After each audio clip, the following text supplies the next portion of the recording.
Hello, Brad here, just to say we're super proud that the Friday 5pm podcast is sponsored by the Malt Miller, the UK's best home brew store. We use the Malt Miller for all of our homebrew experiments, as well as tapping them up for advice and binging on their awesome YouTube channel all the time. That's why whenever we release a homebrew video, we put a recipe kit live on the Malt Miller, so you can brew with the exact same amazing ingredients that we did. The same ingredients used by pro brewers. So alongside the Malt Miller's nitro-flushed hops, cold-stored yeast and milled-to-order malts, you can pick up recipe kits for our 5 Points Best Bitter, Russian River West Coast IPA, and now the fastest beer in the world, a hazy session IPA that goes from grain to glass in less than 48 hours. Sign up to their newsletter at tinyurl.com/Malt Miller to get 5% off your first order. With the Malt Miller's amazing customer service and Johnny's 48-hour recipe, you could order the ingredients on a Monday and be drinking the beer by the weekend. Speaking of which, it's Friday. It's 5pm. So enjoy this week's Friday 5pm podcast.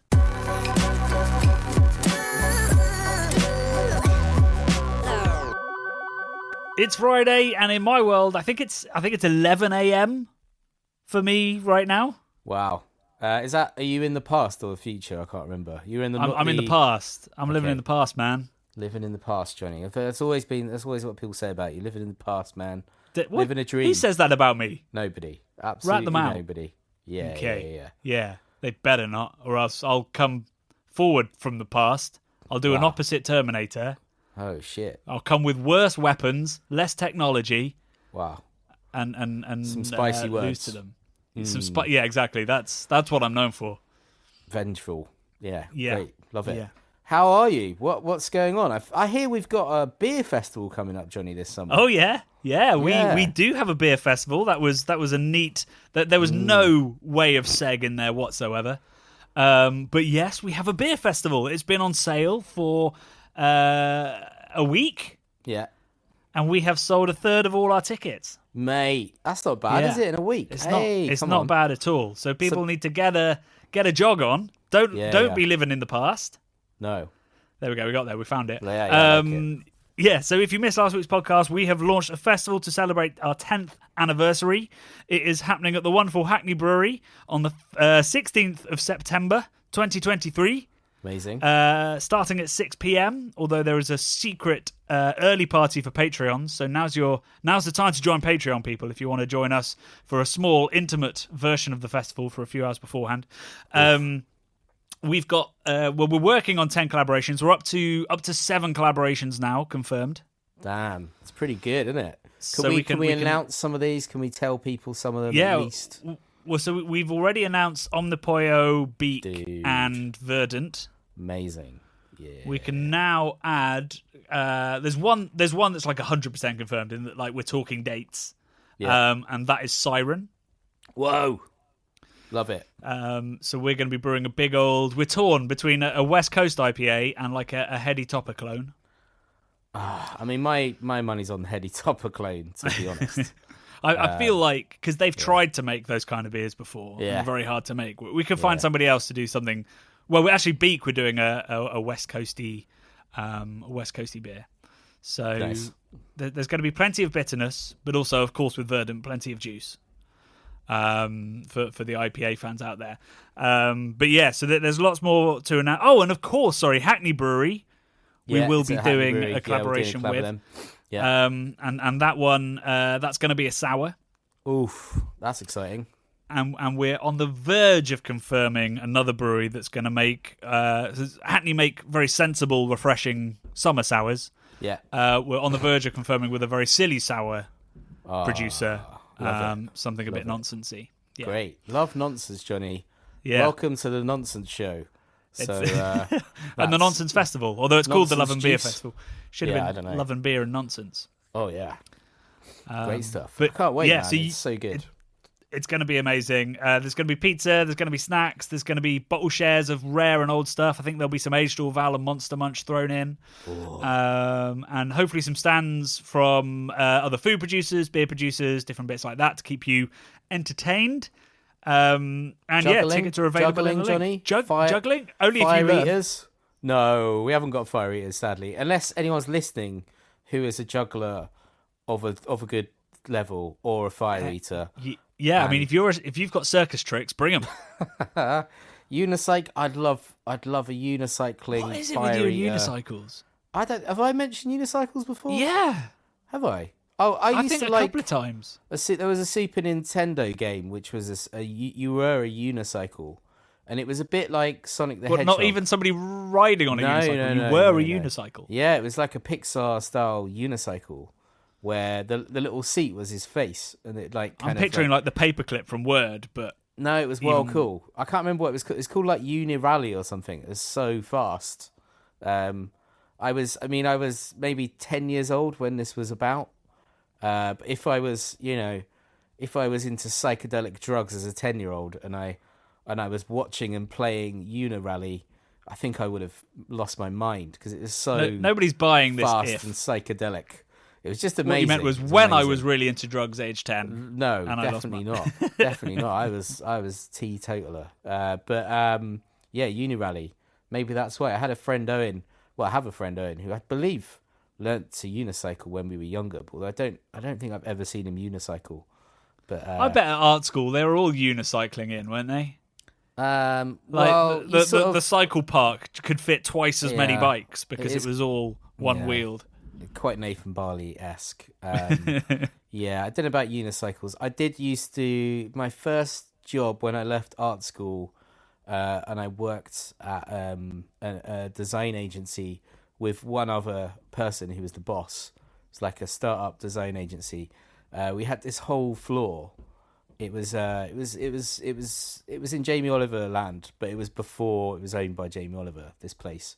And I used to ride a 1980s Rally Burner Mark II around the office, in the office, on the parquet floor, just for shits and giggles, just for like, it was proper Nathan Just while you were Barley brainstorming, shit. coming up with Nathan Barley-esque ideas. Yeah, I just had it at the office, like this BMX bike, and just used to ride it round.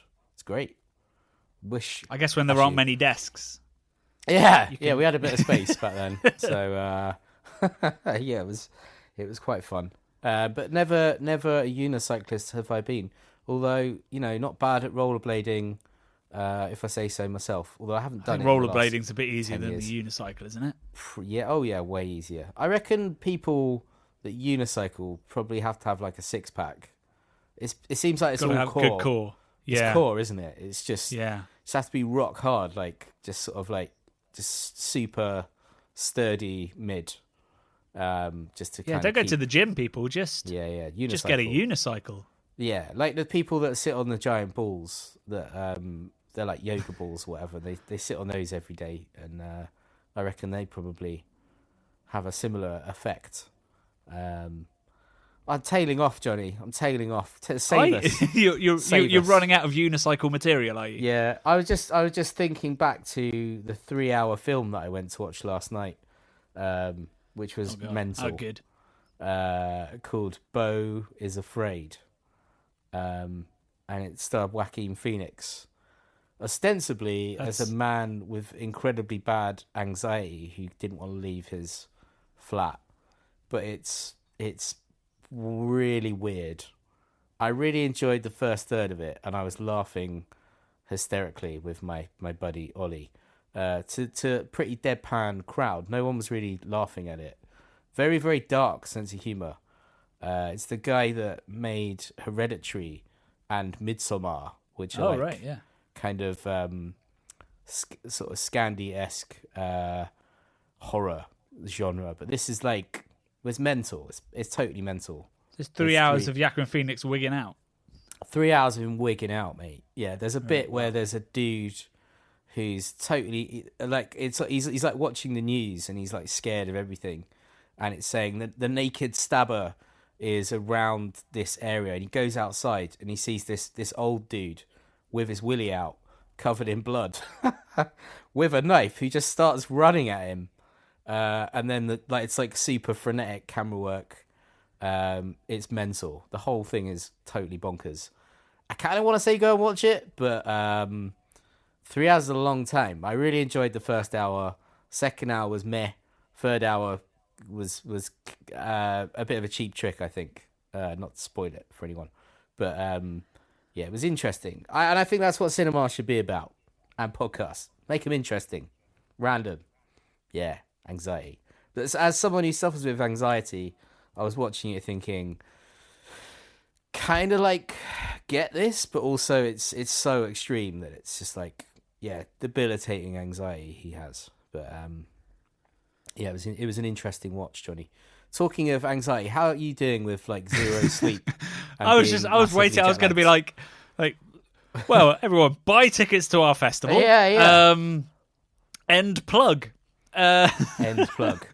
Yeah, I don't know how I went to that from the festival, but there you go. No, nobody does. I mean, it was years ago now that transitioned. Actually, on the plane to America, just briefly to segue, I watched Whiplash for the first time. Yeah, it's good. It's really good. I was blown away by. I thought it was great. absolutely brilliant. And I also watched Casablanca for the first time because, let's be honest, cool. Not a lot of great films on flights. A lot of films now, but barely Hallmark comedy quality. No. But yeah, I watched Casablanca for the first time. Thought that was bloody amazing as well. Some of the acting, very stiff in those days, weren't they? Yeah, a bit more. Well, it's a different time. It's the golden age of Hollywood, wasn't it? But that's on a lot of film lists. That's number one. It's pretty amazing. It's just they all seem to like be wearing back braces the whole time and can't turn their necks. Yeah. But it was kind of incredible. It was interesting to have like a movie based in the war, based in Morocco, turbulent times, and have like almost no violence. No. There's a guy shot at the end, spoiler alert, but that's kind of it. Whereas if they remade Casablanca, I bet there'd be bar fights and war, there'd be planes overhead. It would be a very very 100%. Different approach to what is quite a simple love story. Yeah. With a twist. I saw, talking of like talking of movies and video games, segueing back into video games, Johnny, I read this little thing today about Street Fighter the movie and how Jean-Claude Van Damme was having an affair with one of the other people in it. I don't know if it was Kylie or one of the other ladies. And apparently he was doing, instead of learning his lines, he was doing like £10,000 worth of cocaine every day, and having an affair. And the bad guy, M. Bison, was actually dying. The actor was dying while they were filming it. So I was like, that's crazy. No wonder why it's such a bad film. A lot else going on. It's so bad. But I was just thinking back to Super Nintendo video games and sort of vaguely war-y type films. And it just popped into my head. But I love that you can go from Casablanca to Street Fighter without blinking. Yeah. Oh, like, war films, yes, Casablanca. I didn't read who he was having an affair with. I'm presuming it was Kylie because she was gorgeous, but it could have been somebody else. It could have been Blanca, I suppose. Don't know who played Blanca. Who played Blanca? He was green. Was he in it? I don't even remember. I'm presuming Blanca was in it. I couldn't name. No, of course I haven't. Oh right, okay. I didn't even know there was a Street Fighter film. Oh, yeah. I'm blown away. When you say Kylie, do you mean Kylie Minogue? Yeah, mate. Kylie Minogue's in it. Was in a Street Fighter movie. Yes, the Street Fighter movie, yes. She's playing... So that's quite a departure from Neighbours or being a pop star. Yes. Right. Okay. Yeah. I'm going to have to stop you there, Brad. Go on. No, I just have to stop you. Can we talk about you going to America? I'm really jealous. Yeah, that was the plan, wasn't it? Yeah. That was the plan. My my camera rig just collapsed. That's interesting. I'll rescue that later. Yes, so I was in America this week. I was in Chicago and St. Louis. I did some things that Craft Beer Geeks would massively approve of, such as visiting Side Project. Nice. And I did some things that some beer geeks wouldn't approve of, such as the Budweiser tour. No. Nice. I mean, you sent me some photos. It looked pretty nice. Yeah, I can recommend the Budweiser tour to anybody. It is, the scale of it is insane, but the beauty of it is insane. Like, Bud is obviously an iconic brand and a beautiful brand, and that sort of extends their attention to detail and marketing and just the way they looked goes all the way back to Adolphus Busch, the guy that founded it. And everything they did was beautiful. Like, there's a great quote. So I got to dig into the archives. This is for book research. And there's some wonderful quotes of like Adolphus Busch's brief to the architect, whose name I forget. He tragically died young, so he didn't get to have the impact he was going to, but he was amazing. Sort of just saying, I want this to be the most beautiful brewery in the world. And they spent insane amounts of money to make it this gorgeous, like, is it Roman Revival, I think? But red Roman brick Revival, brewery. wow. Yeah, I'm looking at it now. I mean, it's like a sort of cathedral to beer, isn't it? Yeah, a red brick cathedral to beer. And it is a bit like Guinness. It's like many city blocks. It's absolutely vast. And like in the brewery, there are chandeliers and there are columns that are gold-plated. This is the level of, That's like the most blinging brewery. Yeah. Although they were pretty rich by then. They were doing pretty well. Once Budweiser came out, they were kind of laughing quite quickly because they invented American Pale Lager, which is why I was there. And I was looking at the fortunes of German immigrants in the Midwest. I promise you, the book will be more interesting than that sounds. It's talking about how basically Germans built American beer culture. Because amazing factoid I've thought about while writing this book. So Miller, Coors, Budweiser, Schlitz, Yingling, Shiner, all these like big like multinational or national or regional American brands, all of the famous ones, they are all Pabst Blue Ribbon, all founded by German immigrants, every single one. Wow. And if you look at the early rosters of who was employed there, for decades afterwards, pretty much all German immigrants working for them as well. Like, interesting. It's incredible. It's going to be a fascinating. Why do they all make such shitty beer now then? Johnny? Well, because of Budweiser success. The main reason, I'm giving away my book now, but the main reason is essentially American 6-row malt, not as good as European 2-row. They were getting hazy beer, so they were managing to brew paler and paler beer. They'd learned that from the UK and from Central Europe. But all their beer, they were struggling to get it crystal clear and beautiful like the Europeans. And that was because the 6-row has more protein in it, harder to make it drop out of suspension. So they started adding adjuncts to make sure that it was clear, which was rice or corn. Corn was easier to brew with, but tasted of corn.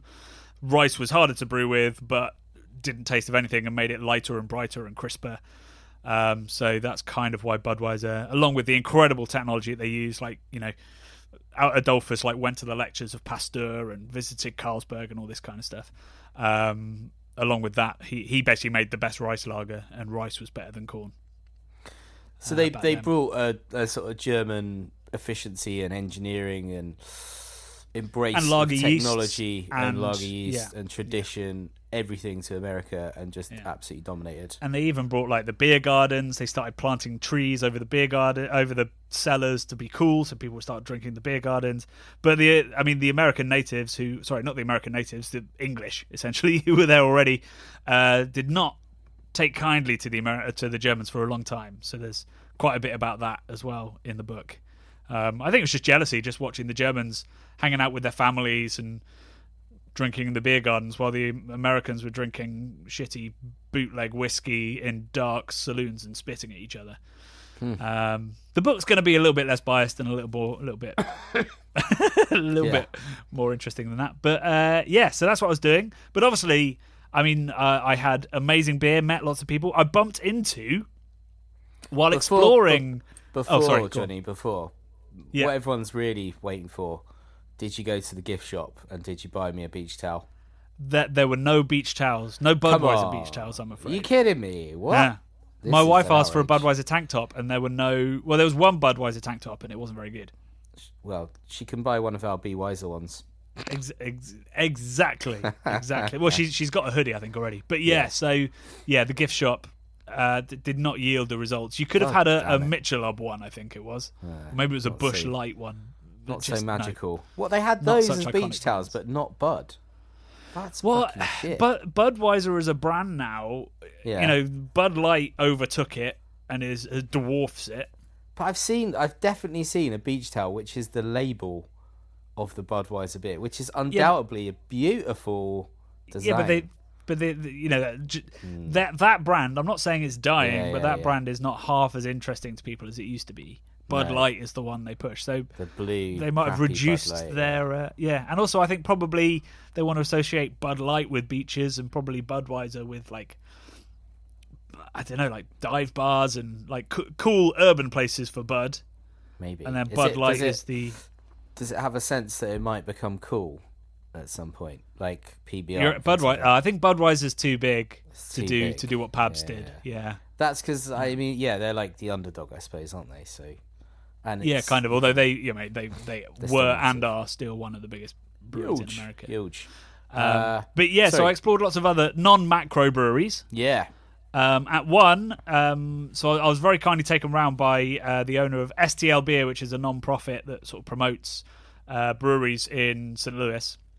And he took me to a place called Earthbound. I had a tasty American brown and was shown they've got. We think they're the only brewery in St. Louis that still has access to the natural cellars that were underneath St. Louis. Like an amazing little accident. All the Germans came, and then there were cellars, so some more Germans came. So we were exploring that. It's incredible. I'll put it on the Instagram stories. I'm looking at photos of the cellars as we speak. There you go. What do you mean natural cellars? I can see that they're definitely bricked not. And okay. yeah, well, so they'd have gone down to these Someone's made cellars them. and. Yeah. Well, no, they've finished them off and made them safe. Right.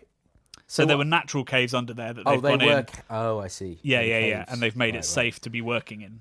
Because they've got like vaulted ceilings. Very cool looking. Yeah, you can get married there now if anybody wants to get married at Earthbound. In a cave. In a cave, right. Yeah, not a lot of natural light, but it's a pretty cool space. While visiting there, exactly. Exactly. Bumped into Carla, who was in our New England documentary. No way. Yeah. That's so she was there for a conference. She's a I can't think of a better way of putting this, like a space scientist. Is she? Like works with NASA or for NASA or something. Okay. Yeah. Cool. Amazing. She was there for a conference and then obviously was exploring the beer scene as well while she was there. Yeah. So bumped into her.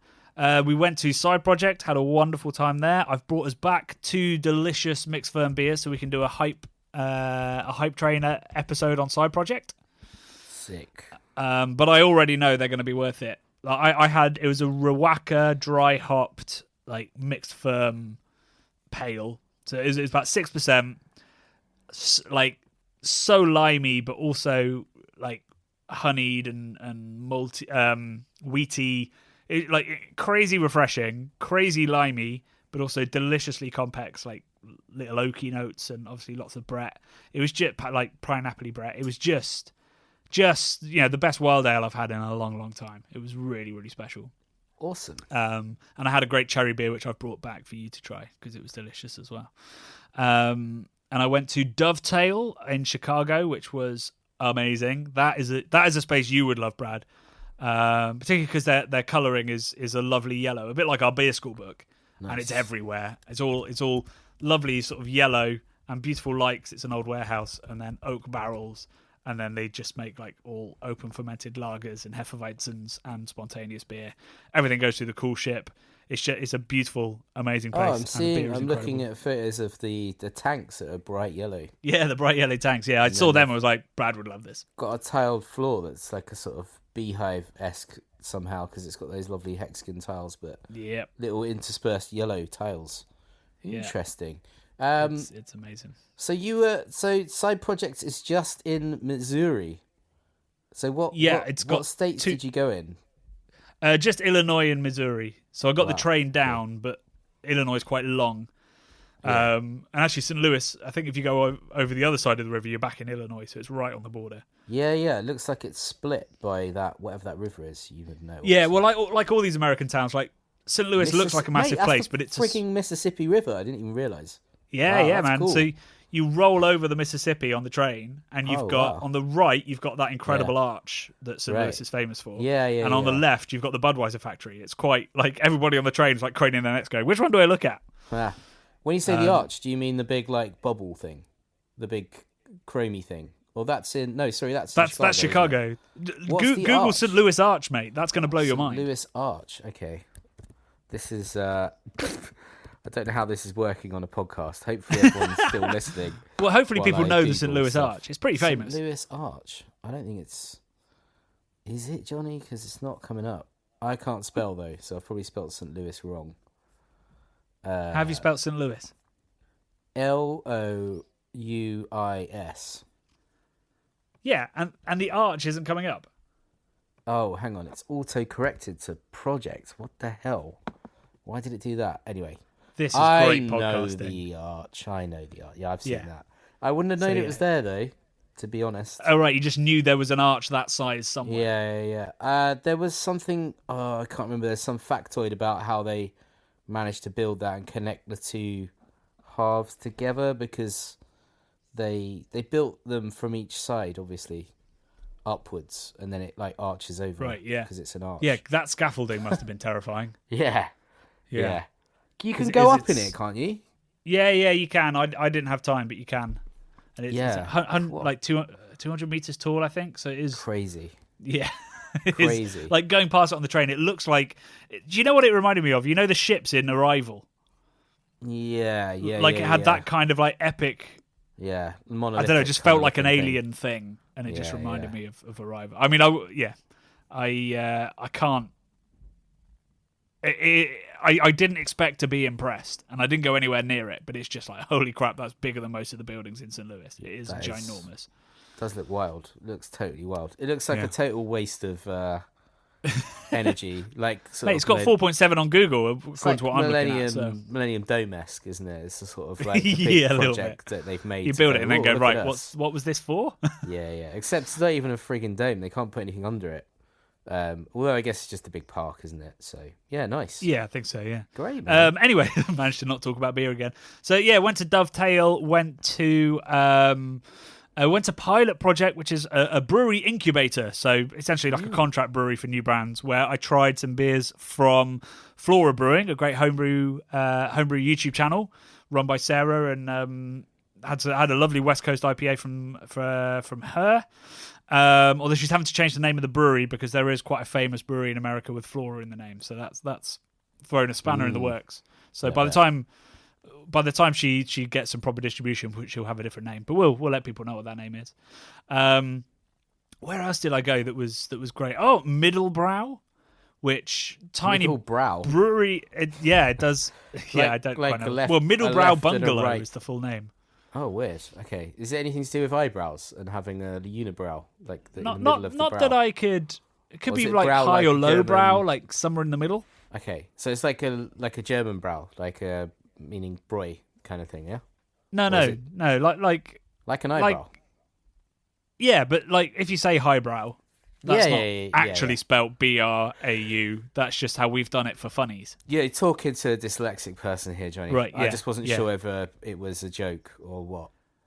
I don't know. There were no allusions to eyebrows while I was there. No. So I'm assuming it's trying to be like not highbrow, not lowbrow, because it did like natural wines and craft beers brewed on site, and had a really nice like Schwartz beer and incredible pizza, like really untraditional but Neapolitan base. I had it was called the adult cheese, which was basically a normal margarita but with a lot more cheese and then so much parmesan. It was outrageous. Why is it adult cheese? I was expecting you to say blue cheese or something, like something a bit. Well, I think because parmesan in great quantities is probably going to put a child off because of the butyric acid element. And, a bit. Yeah, I guess so. It's a bit funky, isn't it? Parmesan's great. Isn't it a shame, Johnny, that we've progressed to the point as a society where you can't really buy the sort of freeze-dried parmesan sprinkles? I assumed it was there, but we'd all just stopped looking. I don't think I've seen it in years. Maybe it is still there, but we're like, I reckon it's still there. Because I feel like that in a pinch, that could be all right on stuff. You know, I want more than a pinch. But what I mean is, like, as we've gone through a global pandemic and everything was hard to get stuff, I sort of assessed what I might put in my larder.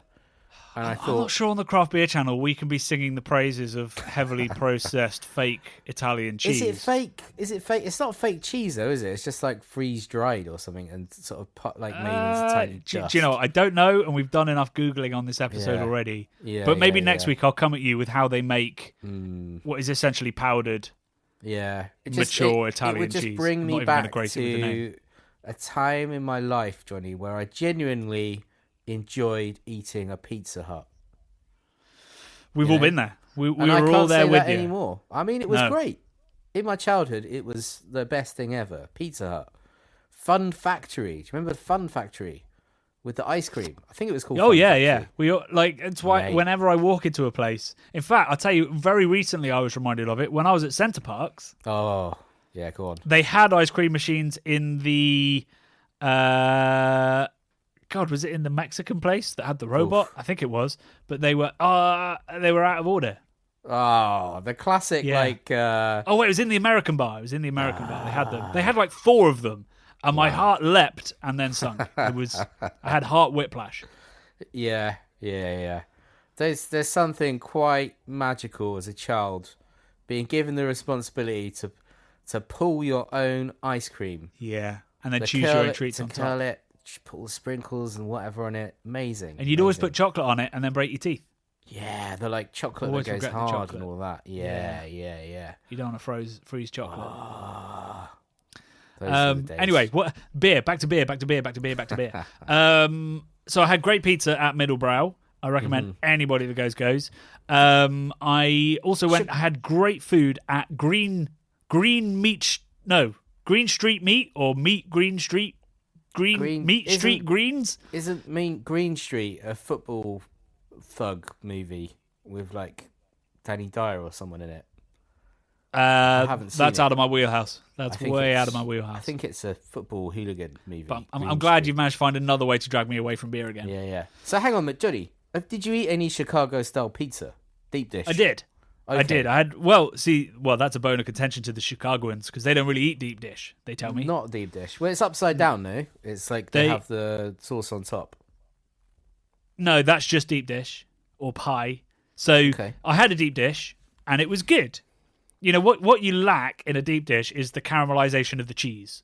I think that's why some people don't necessarily like it. They put Parmesan on top. It gets down the sides, no? Doesn't it get down the sides? The bit of cheese, you get the cheese crust. And the kind of it depends on the place, but you're still not going to caramelize much. Okay. You know, you because it's too wet underneath the tomatoes. Oh, sorry. Yes, I'm with you now. It's underneath. Yeah. Some places they put Parmesan on top as well, don't they? Yeah. They do that as well, but it's not. That's maybe more Detroit styly where you get the amazing. No, Detroit is tray where the cheese is on top. But you get the crusty. Caramelized cheese. Well, it's a raised crust instead of a short crust. Yes. I did a lot of research into pizza for a year in beer book. So Detroit, you'll get like a thick, doughy crust. Deep dish is basically pastry. It's like a quiche, dense, but it's pizza. It's real dense. Yeah. And it was good, but like Chicagoans and another tradition they have is called tavern style pizza. Yeah, which is those giant round ones that are sliced in squares. Yeah. And that comes from eating in the taverns where that would be free food on the bar. So it'd be like small things that you could hold, like napkin-sized slices that you'd eat while you have your beer, and the pizza would be free to keep you drinking, keep you there. Mm-hmm. And so that's become a tradition. Ate a lot of pizza in Chicago and some barbecue. Didn't actually have barbecue in St. Louis, which is famous for the barbecue. Instead, I had a schnitzel at a great brewery called Urban Chestnut in St. Louis that make great lagers, have an amazing big beer hall, and they'll probably be featuring the book as well because that's heavily Germanic, and they have a brewery in Germany because the Braumeister is German, and he used to work at AB InBev, so he knows how to produce consistent beer, and made really great beer. Went to a cool place called Civil Life that was like pretty English ale focused, but when people take British people there, and they're all excited about it. And I was like, great, a kegged ESB, a kegged porter. I was a bit like, okay, these aren't how I'd present these styles, but actually their American brown was exceptionally good. I had 2 American browns. What a world. Nice. That is unusual. Yeah. Yeah. Great. So yeah, that was my trip, but it was, of course, the highlight was meeting Doug Velicki. Yeah, man, Doug. Otherwise known as the beer aficionado / beer crunchers, depending on your Doug era. Yeah. So I met him at Revolution, which is the biggest independent brewery in Illinois. And they have a great, they have a great IPA called Anti-Hero. My favorite was Infinity Hero, which is their, depends on what you could call it, mountain style or California style or hazy IPA, not New England IPA, whatever it is. It's the bitter, less thick, but still hazy, juicy IPA. And that's what we drink in the video, and it's an amazing beer. They use Nectaron and Strata, I think. It's a great beer. And we chatted about the state of the market, about the role of marketing in beer, because obviously so many of his videos are stupid marketing guy being annoying to the brewer. He's a TikToker, by the way, sorry, in case people didn't know. Does like humorous TikToks as well as being the head of marketing for Revolution. And we had a great chat, and that's going to be hopefully next week's video. Because I didn't finish the Budvar this week. I'm not going to finish it next week because I want to get it right. Because it's going to be special when it goes. So I'm taking my time over it. But yeah, man. Great chat with Doug is coming inbound next week. Amazing. I was just thinking about probably the plight of TikTokers in America because it's getting banned in certain states, I believe. I don't know whether it's confirmed. They're definitely talking about it, yeah. Yeah. That's interesting. It's definitely been banned by the use of federal employees. They're not allowed to use TikTok because probably spyware or whatever. Because of the supposed security risk of it being Chinese owned, I believe. Yeah. It's an interesting one, that. So he's also. I mean, I know him from Instagram, but he's massive on TikTok then, is he? Yeah, he's like 40, 50,000 followers on TikTok. Nice. Probably similar on Instagram, and then he has his more businessy focused blog, Beer Cruncher, which is also great. I mean, his point of view is very, very much from a large independent brewery, which means I think if you want to learn a lot, it's for people who are looking for growth in the craft beer industry, which is why I wanted to talk to him sort of about. As much as I love to talk to him about his videos, also to talk to him about what it's like to be an ambitious brewery in the current market, because everybody's in decline essentially, and what the future looks like and how marketing plays a role despite being very much seen as kind of the enemy. Like, because he used to be CFO, like Chief Financial Officer, so he's both the accountant and the marketer, the two most maligned jobs in the brewing industry. But he's also a massive beer geek and a super great marketer. So he was good to chat to about the tensions between accountancy, brewing, and marketing. So it's gonna be a good video, I think. I'm a big fan of his little skits. Did you recreate any little skits? We didn't. A little part of me thought I should just before we started filming put a baseball cap on backwards. Yeah. But if anybody's ever seen me in a baseball cap backwards, well, nobody wants to see that because it makes my forehead look even higher than it does already. I don't think so. Mate. Have I ever worn it backwards for you? No, that sounds like a weird thing. Just trying to be supportive. Oh, thanks, friend. Yeah. I appreciate it. I appreciate you. Yeah, I appreciate you too. It's good to have you back in the country, Johnny. Yeah, I mean, it was brief. It was 6 days. 6 days, 2 of which were travelling. Got stuck at Luton Station last night. Fun. Lots of very angry people. We were there Bloody for just over an hour. Yeah, it's rubbish. Yeah, terrible station. And also, I don't usually have to come via Luton. We got diverted and then just left for an hour while the bus didn't turn up. It was, that was the longest part of the trip. God. So yeah, a real high finish. Chicago, St. Louis, Luton car park. The beers made it back all right though. That's the main thing. The beers did survive. Yeah. Nice. Kind of when you're transporting wild ales, from the moment you see it on the belt, because because you can smell the Brett from a long way away if it's gone wrong, and I know that from experience. Actually, the worst one was Weiss beer. I tried to transport some Weiss beer from Germany once, and that exploded. And I mean, everyone must have thought I was like smuggling bananas. Banana man. Yeah. Banana man. Yeah. Right. Anyway, we managed to talk about beer for a little bit there, didn't we? Yeah. That went all right. Did I tell you, Johnny, we've got a beer festival? You should probably go and buy some tickets to it. Tell me about this beer festival. Well, it's on the 16th of September. And without referencing Joaquin Phoenix's latest works. Oh, yeah. I'm not going to. 16th September, Johnny. We're gonna, if you're a Patreon, we're gonna have a little pre-party. It's gonna be great. We're gonna have loads of collab beers from all of our favourite breweries from around the world, and we're gonna have some aged Orval there, some pickled onion Monster Munch there. Me and Johnny are going to be there. It's going to be great. It's going to be absolutely spectacular. Hackney Brewery. We've sold a third of the tickets already in a week. So if you want to come and join us, go and get some tickets before they sell out. Go get them now. It starts at 6 p.m. It's £18, and that gets you your first pour. The pour varies in size depending on whether it's, say, the pastry stout from Omnipollo or the tasty little session sour from Hackney. Yeah. But yeah, gets you your first drink in there, and yeah, there'll be free bottle shares throughout the night. Obviously hosted by me and or Brad. Yeah. So grab tickets there. I hope you can forgive me for not uploading this week, but we will be back on schedule next week with some great stuff, and of course our Budvar Epic, which still needs to lose about 15 minutes of content, I think, to be ready. But it's only going to get better, you know, as you shave these things down, they get more structured. Yeah, structured. Not balanced, structured. Not balanced. As you shave them down, they get better, Johnny, like freeze-dried Parmesan, yeah? There we go. We've found the perfect ending to this week's podcast. So yeah, we'll see you next week, and so will Doug Velicki, the beer aficionado, and we'll see you for a podcast next Friday. Have a great weekend. Love and beer.